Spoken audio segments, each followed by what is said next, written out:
e isso é conclusão porque ele colocou dessa forma. Ai, foi o Paulo Angione? Acho que foi. O Paulo fala que o teu pai trouxe duas coisas muito importantes para dentro do Vasco, a partir da entrada dele ali como assessor e passar a representar o Vasco nas federações. Uma voz ativa que o Vasco não tinha, era um clube meio que aceitava as coisas e a dupla Fla-Flu meio que mandava e desmandava na federação.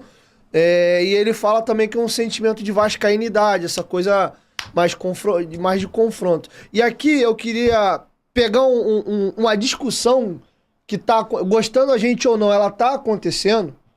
Vou até mudar minha pergunta. Uma discussão que tá acontecendo muito hoje, que tem a ver com o documentário, digamos assim, é o seguinte: o documentário diz que os clubes mais prestigiados, digamos, à época, eram o Flamengo e o Fluminense. O teu pai usa da estratégia de bater no Flamengo, de peitar o Flamengo para ele querer brigar com o grande e ele tomar holofote. Algumas pessoas concluem que esse ódio, que essa raiva que o Fluminense passou a ter do Vasco, do tempo pra cá, é como se o Vasco tivesse tomado um local que um dia já foi do Fluminense, de rivalizar como o maior clássico do Rio, e a gente passou a ver discussão, inclusive o Lance fez uma matéria há alguns meses atrás, antes do Fluminense ganhar a Libertadores, de se o Fluminense ganhar a Libertadores, ele já é maior que o Vasco, tá no mesmo tamanho, e a gente, concordando ou não, essa discussão tá rolando. Acho ainda que o Vasco é maior que o Fluminense, mas também vejo que está próximo. Essa distância que já foi maior, ela deu uma encurtada. Mas eu queria te ouvir sobre isso. Tu enxerga dessa forma, porque o documentário coloca como sempre se o Flamengo foi sempre o maior, e aí a briga é sempre de quem é o segundo, e teu pai usou do artifício de vou brigar com o maior para mim ser grande também, etc. Como é que tu faz essa análise e tu dá a tua opinião nessa briga de Vasco e Fluminense hoje aí? Então, quando você vai analisar se um clube é maior que o outro, você tem que escolher o critério que você está fazendo para analisar isso. Você pode usar qualquer critério, você não vai nunca chegar numa posição de que o Fluminense é maior que o Vasco. Nunca. Em nenhum período histórico. Desde a sua fundação, o Vasco já nasceu maior que o Fluminense. Porque é uma questão de o que o Fluminense tinha mais que o Vasco. Você tem que entender. Tem mais títulos? Não tem. Tem mais torcida? Não tem. Tem mais representatividade? Não tem. Isso é inegável nos contratos, nas mesas que você senta. Quem é o clube que tem mais audiência na televisão? Quem é o clube que a televisão quer pagar mais? Quem é o clube que a televisão exige que esteja lá? Quem é o clube que tem mais torcedores? Quem é o clube que vende mais camisa? Isso aí é... Agora, aí você pode achar, em títulos, você pode ter um time que você diz que é maior que o outro por questão de títulos. Também não tem mais. Ainda falta algumas coisas para ele conquistar, para ele ter mais títulos que o Vasco. Pode ser que ele um dia tenha mais títulos que o Vasco. Agora, ser maior que o Vasco como instituição, nunca vai ser. Nunca, não tem essa condição. Nem nunca vai ter. Agora, ele pode ter o seguinte, mais representatividade que o Vasco, que é o que ele tinha. Ele com um tamanho pequenininho, ele tinha mais força e mais poder que o Vasco. Que o poder não é dado a quem é grande. Às vezes você não é muito grande, você tem muito poder. E é o que o Fluminense tinha. E que o Fluminense amassava o Vasco, ele tinha poder. Ele tinha a mão dele dentro da estrutura de poder do futebol. E hoje em dia está crescendo. Está crescendo porque o Mário é muito habilidoso. O Mário sabe fazer, é um cara muito habilidoso. Está crescendo a rede de influência dele.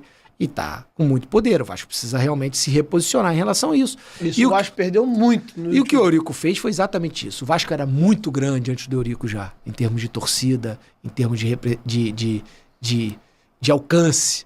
Só que o Vasco não tinha representatividade nenhuma. O Vasco era dominado por uma elite. O Fluminense era uma elite que dominava, junto com o Flamengo.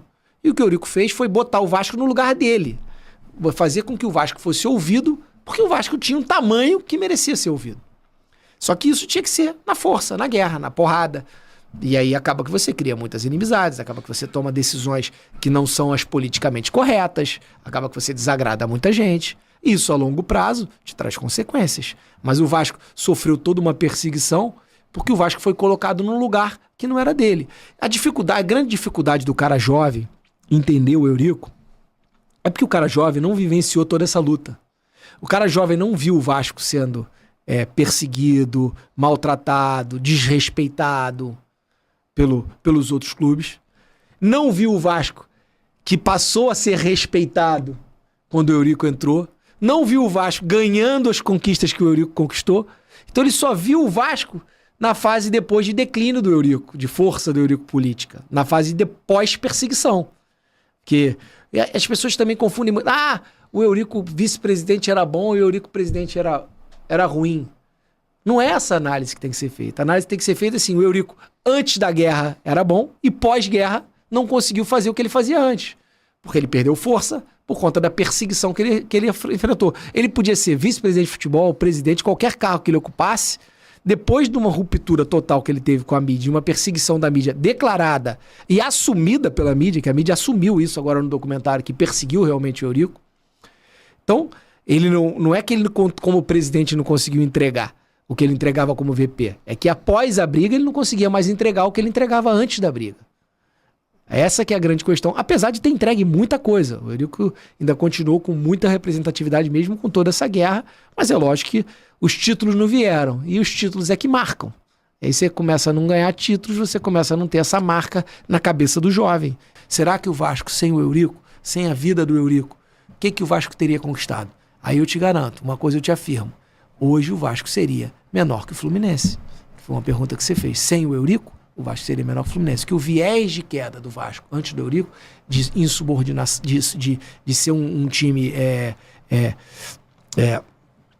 dominado por um cenário de uma elite, que não tinha força para seguir, que aceitava tudo, que se recolhia, que diminuía. O Vasco simplesmente teria a sua torcida cada vez mais sendo diminuída, e o Eurico deu um boom, deu energia, deu força, deu vigor ao vascaíno, pro vascaíno brigar, pro vascaíno realmente dizer, ó, eu sou o Vasco, eu tenho esse tamanho, eu sou gigante. Então quem deu essa força pro Vasco foi o Eurico.